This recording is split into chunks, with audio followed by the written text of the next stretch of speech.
What's up, everyone? It's Mike here from The Art of Guitar. I just wanted to say thank you very much. I think we hit 200,000 subscribers today, or we're really close at least. So I just wanted to say thanks to everybody for that before we start the lesson.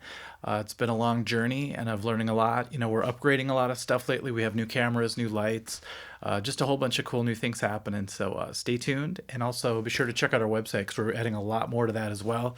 So it's kind of a cool one-two punch. You can come here for all the fun videos about artist series and all the detail lessons and all that, and then you can learn the ins and outs of guitar on the real website. So thanks again for all your support, and I really appreciate it. Okay, today I want to tell you about a time when I had to play a show in 2 weeks. I got the call, and that happens when you play guitar for a while. Your name gets around and people say, oh, we need a emergency backup guitar player. And they asked me to play a show with them, and it was going to be 50 songs that I had to learn in 2 weeks. So that was a kind of stipulation. I had to be able to do that. After I got over the initial panic of it, because I had learned a lot of songs in the past, but I never had to do it in such a short amount of time. So this time I knew I had to throw everything I had at this gig to really make sure I was ready for it, because the last thing I want to do is not be ready for a show and embarrass myself and the band on stage. So I laid out the 14-day process, and I followed it, and it actually worked. And I'll tell you, there's kind of a funny twist at the end of this. But so I broke this down into 14 days. I'll get through this pretty quick. You're going to see there's a pattern to it. And if you ever run into the same situation, hopefully it's not that stressful. Maybe you'll have a month to learn 50 songs or a couple months or something. But if you're ever pressed for time and you're a working musician for hire, you're going to want to be able to do this. So day one is a huge day. You got to get everything put together. So what I always do is I ask the leader of the band for the set list, and I try to get them to commit to a set list that's in order of the show, because that's going to help you out a lot, because then you're going to be able to create memory pegs right away. Like, oh, that's the first song of this set. And then I can relax because, I already know this song afterwards, and so on. And what I do is I make sure that I get the right versions of the songs, especially nowadays with YouTube. They'll say, oh, we're going to play this song by Buck Cherry. And then maybe you'll watch a version of that song on YouTube, and it might be the wrong version of it. There was times when I came to play a show and I missed an entire bridge that they took out, because on the official video they wanted to shorten it, so they took it out. So be careful and make sure you have the right versions of the songs. It's huge. Then what I do is I make a playlist and a set list. So maybe I'll make a YouTube playlist, or I'll get the songs and I'll put them in a Pro Tools playlist. That's huge for me. I like to do things in Pro Tools because then I can record myself playing along to them and slow it down and so on if I have to. So that's a big deal. And then I make my own set list. I print it out, and then I get ready to make any little notes next to any songs that seem like they're a little strange, or maybe if I already know a song, I can mark that down so I don't have to spend as much time on it, because 50 songs in 14 days is asking a lot, so you want to trim the fat as much as possible. Also, you want to write down if there's any weird tunings or anything like that that you have to pay attention to. Day two is a lot of work, because we're going to start off by taking a big chunk of the 50 off. We're going to go 10 songs in. So we're going to play through the songs and learn the main parts. So what I mean by that is if there's a riff that defines the song, you definitely want to pay attention to that. And then you're going to learn the general chord progressions of those songs as well. So if you know much about music, hopefully you're a little bit experienced by this point if you're learning 50 songs in 14 days. But you're going to want to know how song structure works, and you're going to have to say, like, okay, for the bridge they go to this key and so on. That's really important. And if you have trouble remembering the keys to the song, just remember to jot down a little bit of a note next to the set list, and it'll help jog your memory in the later days. So don't try to get bogged down in the details, because if you're trying to do the first 10 songs and you're putting all your energy into them, it's really going to burn you out and freak you out.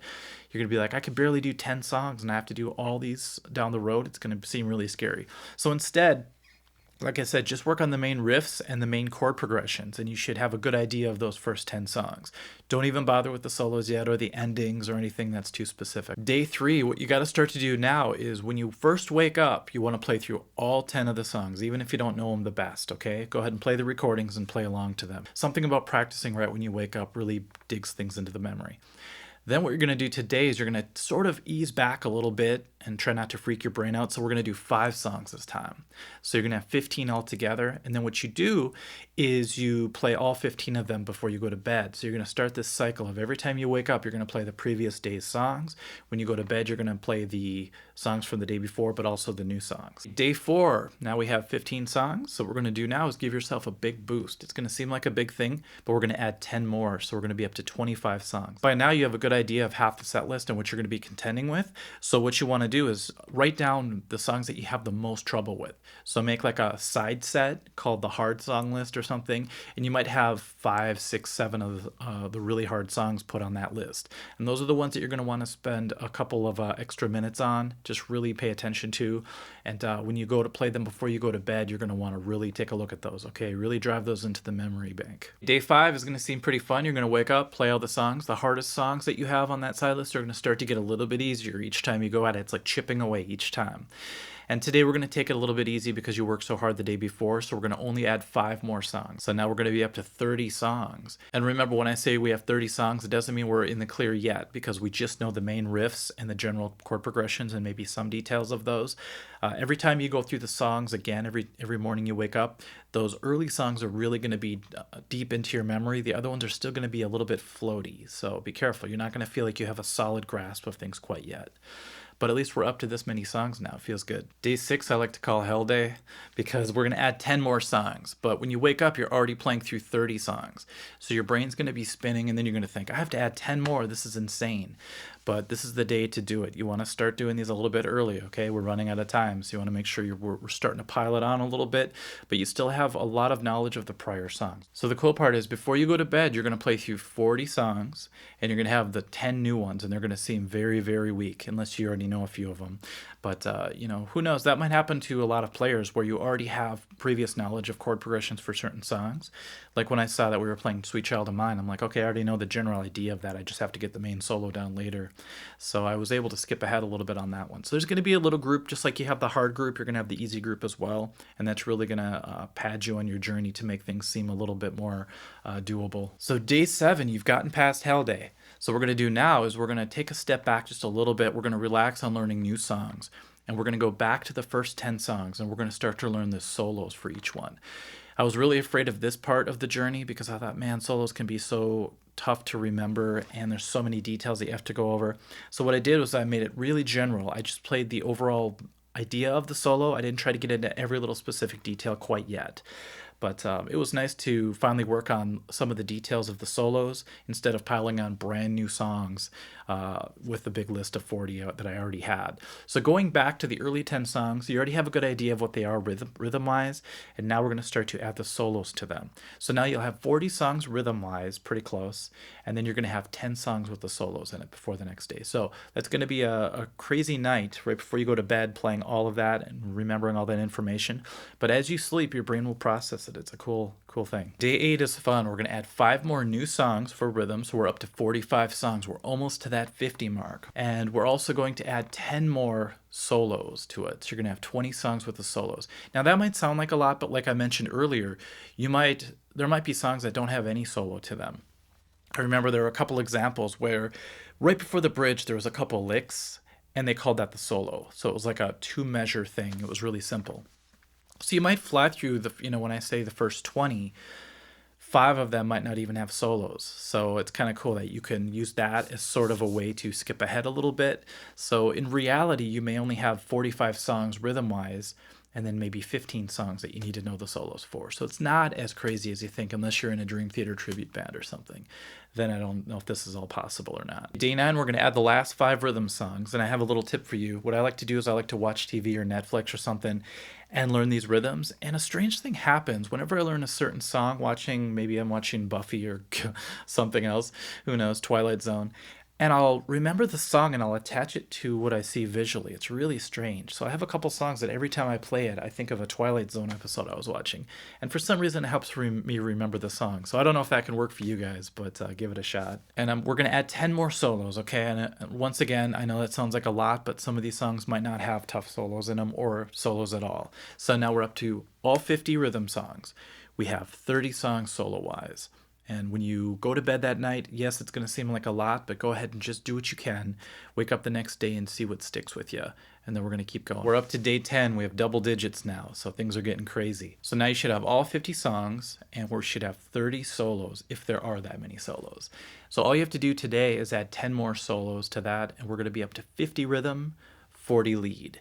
And now, every time you go through the rhythms, you might add one or two little details to those riffs and to the chord progressions, and that's going to tighten things up on that end as well. So today, just add 10 more solos and we're almost there. Now, if you've already learned all the solos, let's say there were 50 songs, right? And only 40 of them had solos in it, then you're done learning as far as the solos and the rhythms. But if there are a couple more to learn, go ahead and do that today. But what I want you to do primarily is to play through the entire set now. So what I like to do is I like to sit down, have everything kind of a comfortable setting, just sitting down in a room, play the songs on your computer in order, and just see how you do. The first couple times through the set, make sure you have the set in front of you, by the way, as well. You want to start to memorize things in order and see things and just have memory pegs appear in your mind. It's very important. What you're going to want to do then is play through it with the recording as many times as possible, and then take little notes like, man, I totally botched this bridge of this song, and this solo completely disappeared out of my mind. I'm going to have to work on that a little bit more.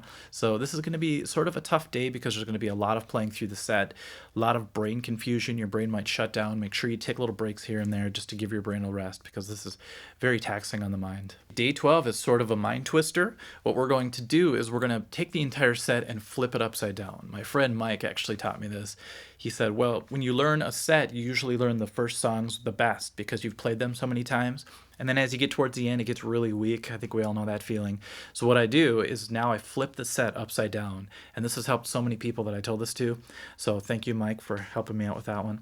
And what we have are the last songs of the set are going to seem very foreign. You're going to be like, I don't even remember how this one starts, you know? So you have to do a little bit of research, refresh your memory, and then it balances out the difficulty of the entire thing. So day 12 is pretty crazy because everything's flipped upside down. We flipped the script. So now those later songs that you may have been fried out before you got to them, or you just didn't learn them as well because we haven't played them enough, now those are going to take top priority and you're really going to fill in those gaps. Day 13 might be the last day before the show, depending on if that 14th day, which in my case it was, is the gig, or if it's the day after the 14th day. So if it's the 15th day, that's the gig, and you actually had 14 days to practice, you have one extra day. But I'm going to pretend the 14th day was the gig, which was in my situation. So day 13, what I did was I set up all my gear like I was going to on stage, and I played along to the songs early in the day. But then I turned it way down, and I made sure I could only hear it a little bit. So I was assuming I was in for the worst, stage mix ever, because you never know, and you don't want to all of a sudden freak out because you can't hear the singer very well, or the drummer's too loud, or whatever. So I made it not optimal in my situation, but I still stood up like I was going to on stage, put my amp where it usually is, and I played through the entire set a few times with the recording very quiet, and then I shut it off altogether and I tried to see what I could remember.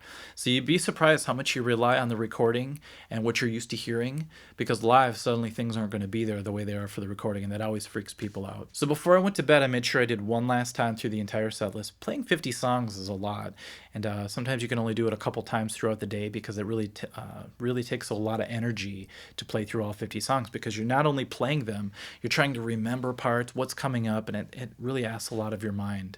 So be sure to take it easy. Like I said, take breaks whenever you need to. So by the time day 14 came, I felt like I was pretty good to play the show.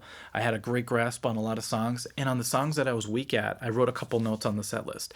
A lot of people ask, why don't you just put sheet music in front of you, or cheat sheets or whatever you need to get through the gig? And that's okay, but personally I don't like to do that because I find that if I'm looking at a piece of paper and I'm trying to play, my brain gets split in two and I play way less effectively than I would if I just had it all in my mind.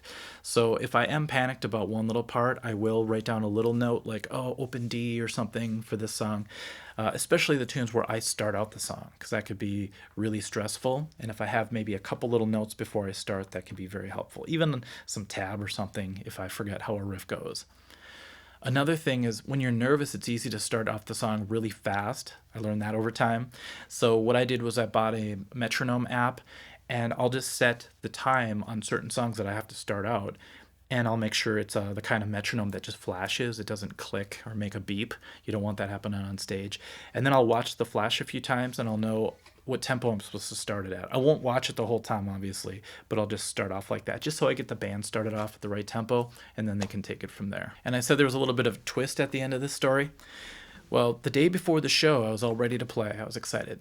And I got a call from the band leader, and he told me that the bar had canceled the gig. So they had double booked the show, so we didn't get the gig. So all that work, I learned 50 songs and I put all that effort into it. And then at the last minute, I just found out there was no show. So that was crazy, but you have to be ready for that kind of thing to happen. What I took from it, by the way, they sent me a check still. They were cool about it because they knew how much work I put into it. What I got out of it was an educational experience. I learned that I could do something like that that sounded so crazy. I was able to pull it off if I really directed my mind for those 14 days.